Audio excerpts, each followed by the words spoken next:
नमस्कार, आपके साथ मैं हूं दीपशिखा भारद्वाज और आप देख रहे हैं हमारे चैनल का डिजिटल लाइव।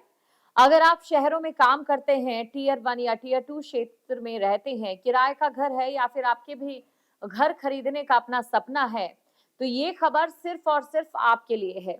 क्योंकि इस बार बजट में कुछ ऐसी चीजें आ सकती हैं जो सीधे-सीधे आपकी जेब पर असर डाल सकती है और ये असर आपके लिए सकारात्मक रह सकता है।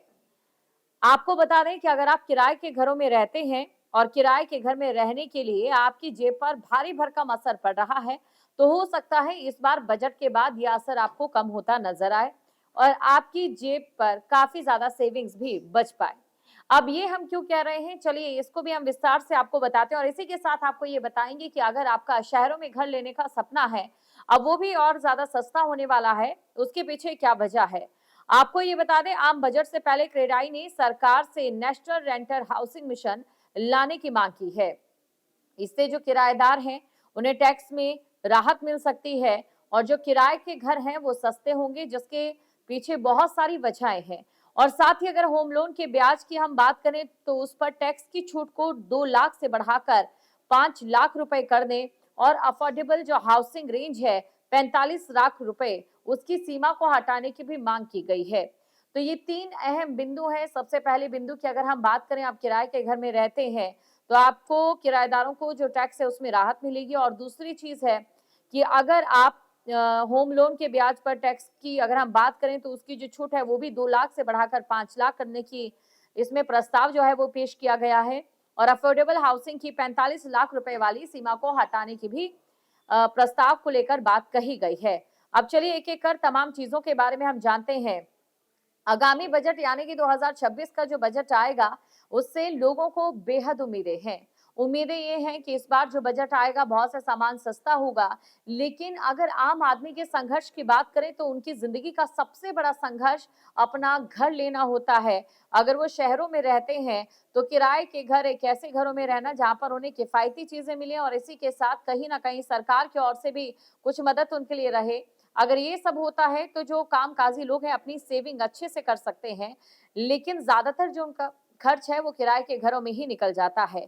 लेकिन अगर आप किराए के मकान में रहते हैं या फिर अपना घर खरीदने का सपना देख रहे हैं, तो ये खबर आपके लिए अहम है क्योंकि रियल एस्टेट सेक्टर की सर्वोच्च संस्था क्रेडियाई ने वित्त मंत्रालय के सामने एक ऐसा प्रस्ताव रखा है जो अगर मान लिया गया तो शहरों में रहने वाले मध्यम वर्गीय परिवारों को इसका काफी बड़ा लाभ मिलेगा। क्रेडाई ने सरकार से नेशनल रेंटल हाउसिंग मिशन शुरू करने की जोरदार मांग की है। अब चलिए इसी मिशन में कौन कौन सी वो चीजें आ रही है और अगर ये चीजें आती हैं और इस मिशन का आप कैसे फायदा उठा सकते हैं, ये हम बात करते हैं। लेकिन उससे पहले हमें ये जानना होगा कि आखिरकार नेशनल रेंटल हाउसिंग मिशन है क्या। तो आपको बता दें, देश में तेजी से हो रहे शहरीकरण के कारण बहुत से लोग हैं जो शहरों की ओर बढ़ रहे हैं। काफी बड़ी संख्या है जो इस समय शहरों में बढ़ रही है। खासतौर से बात अगर टीयर 1 और टीयर 2 की करें तो यहाँ पर बहुत से किराएदार रहते हैं। अगर मैं नोएडा की भी बात करूं, आपने देखा होगा कि कई फ्लैट्स बनाए जा रहे हैं जहां पर कामकाजी लोग रह रहे हैं, क्योंकि ये फ्लैट्स उनके लिए काफी ज्यादा अफोर्डेबल भी होते हैं, उनके प्राइस रेंज के अकॉर्डिंग भी होते हैं, महंगे से महंगा, सस्ते से सस्ता भी उन्हें मिल जाता है। लेकिन कहीं ना कहीं जब किराया ज्यादा रहता है या फिर जगह के अनुसार होता है तो व्यवस्थित तरीके किराएदारों को नहीं मिल पाती है।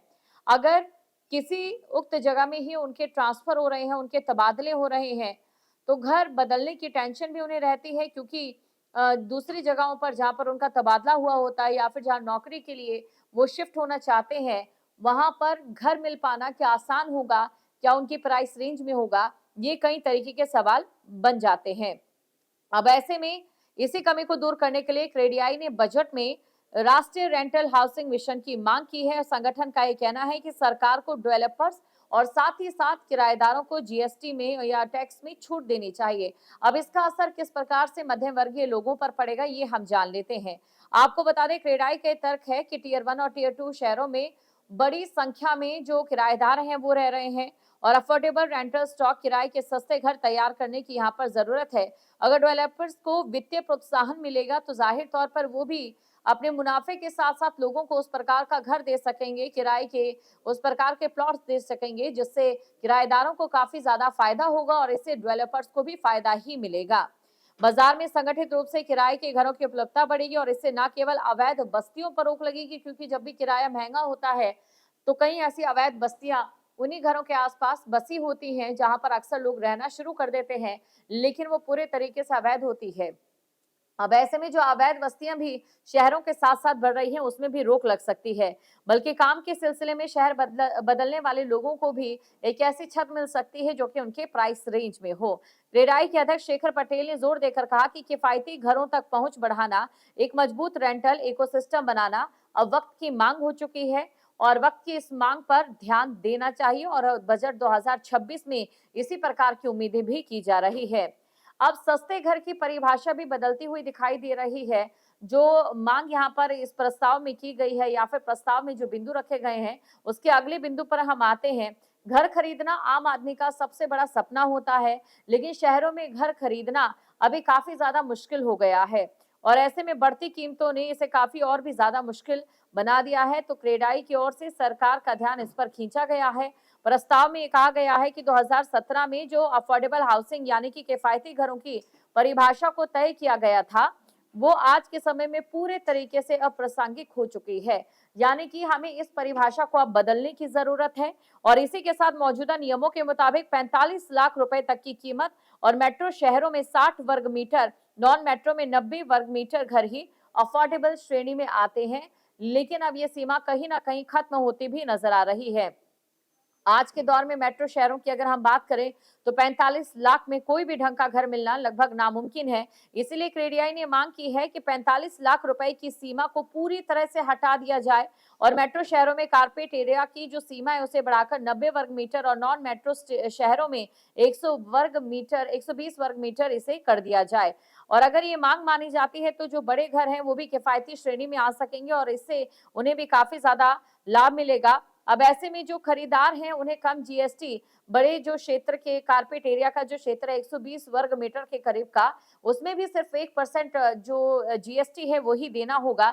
इसके अलावा होम लोन के ब्याज पर मिलने वाली टैक्स की छूट को मौजूदा 2 लाख रुपए से बढ़ाकर 5 लाख रुपए तक करने की मांग भी की जा रही है। इसकी सिफारिश की गई है, जो घर खरीदारों के लिए एक बड़ी राहत साबित हो सकती है। तो कुल मिलाकर अगर बात इस समय कहीं टीयर 1 और टीयर 2 क्षेत्रों में, तो यहाँ पर सबसे ज्यादा उद्योग होते हैं, मल्टीनेशनल कंपनियां यहाँ पर होती है। गांव शहरों से, अलग अलग जगहों से लोग यहाँ पर आते हैं ताकि वो अपने भविष्य के सपनों को साकार कर सके। लेकिन कहीं ना कहीं यहाँ पर रहना उनके लिए काफी ज्यादा महंगा होता है। चाहे हम दिल्ली एनसीआर की बात करें, बेंगलोर की बात करें, हैदराबाद की बात करें, तो यहाँ पर जो घर है उनकी कीमत और भी ज्यादा महंगी है। मुंबई की बात करें, वहां पर भी बहुत ज्यादा महंगी कीमत है। अब ऐसे में अगर बजट आता है और बजट के साथ ही यहाँ पर फायदा लोगों को मिल पाता है तो लोग जो हैं ज्यादा से ज्यादा घर भी खरीद सकेंगे, जिससे सबसे पहली बात जो अवैध झुग्गियां बन रही हैं या फिर अवैध बस्तियां बन रही हैं उसमें कहीं ना कहीं लगाम लगेगी। और दूसरी तरफ अगर सरकार की ओर से कुछ प्रोत्साहन दिया जाता है और डेवलपर्स जो हैं उन्हें फायदा मिलता है तो वो ऐसी और भी कॉलोनीज का निर्माण कर सकेंगे जो कि अफोर्डेबल तरीके से किराएदारों को दी जा सके, जिससे किराएदार भी उसे ले सके। सबसे बड़ी समस्या इस समय उन लोगों के लिए भी है जो अपना घर खरीदना चाहते हैं, मेट्रो शहरों में जो घर खरीदना चाहते हैं, उसको लेकर भी इस प्रस्ताव में जिक्र किया गया है, जिसका फायदा आम जनता को मिलता नजर आ रहा है। अब बजट 2026 का इंतजार तो सबको है और इसी के साथ आपको ये भी बता दें कि सिर्फ घर को लेकर ही नहीं, और भी कई ऐसी चीजें हैं जिसके सपने इस बार के बजट में बुने जा रहे हैं आम लोगों की ओर से, लेकिन उनके वो सपने कितने पूरे हो पाते हैं ये तो वक्त ही बताएगा। फिलहाल प्रस्ताव पेश कर दिया गया है और हो सकता है कि सरकार इस पर विचार कर अपने बजट में इसे शामिल भी कर दे। लेकिन जब इस प्रकार का प्रस्ताव पेश किया जाता है तो ज्यादातर उम्मीदें ये रहती हैं कि बजट में ये जरूर शामिल भी हो सकता है और अगर ये शामिल हो सकता है तो इसका सीधा फायदा शहरों में रहने वाले कामकाजी लोगों को मिलेगा जो अपने घर का सपना शहरों में देख रहे हैं या फिर किराए के मकानों में रह रहे हैं। आपके मोबाइल पर तुरंत आएगी ब्रेकिंग न्यूज, स्क्रीन पर सबसे पहले दिखेगी बड़ी खबर, देश दुनिया की हर खबर एक जगह। अब आपके मोबाइल पर तुरंत फटाफट इंस्टॉल कीजिए न्यूज नेशन ऐप और रखिए खुद को अपडेट।